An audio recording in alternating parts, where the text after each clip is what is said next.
Ben Wise here, and today I want to talk about our benchmark test, 1RM back squat and 85% rep max. So the actual test itself, from 0 to 14 minutes on the clock, you're going to have that time to establish a 1 rep max back squat. This doesn't have to be like a lifetime PR. Really, the goal is to get as close to your potential on this given day in the back squat as you can.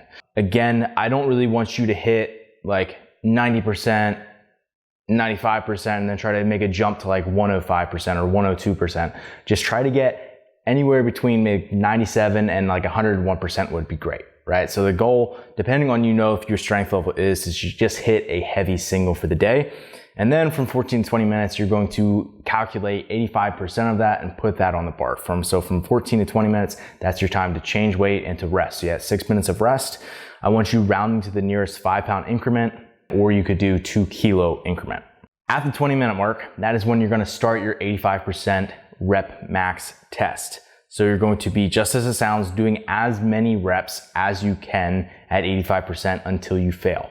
If you have a power rack or even a squat stand that has spotting arms, use the spotting arms so you can actually go to true failure. If you're someone who's comfortable failing back squat reps when you're actually out, not in a rack or using any power or spotting arms, feel free to do that, or use a spotter if you need to do that and you're confident and that person will actually help you. Otherwise, kind of leave one in the tank, but make sure you're going as close as you can to failure. For everybody else, go to complete failure, making sure that you can actually get as many reps into that test as you possibly can. So that was the what, now the why. Why are we doing this? First of all, I just want to see what you can actually hit in your back squat. Like, what's your 1 rep max at currently, right? Rather than some lifetime PR number.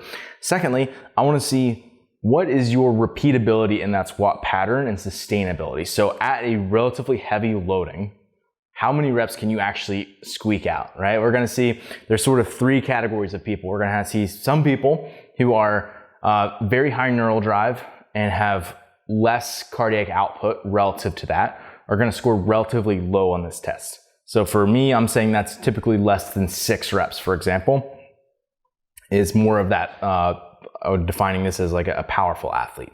Somewhat of a hybrid would be anywhere in the neighborhood of like 6 to 12 reps. And then above 12 reps is where that athlete's a little bit weaker, but they're able to hit a higher percentage for many reps, more than 12. And that means likely that their cardiac output's better and that they're having less arterial occlusion happening, right? Which is a fancy way of saying that that movement is going to be more sustainable for that person, right? So that's the why behind why we're doing this test.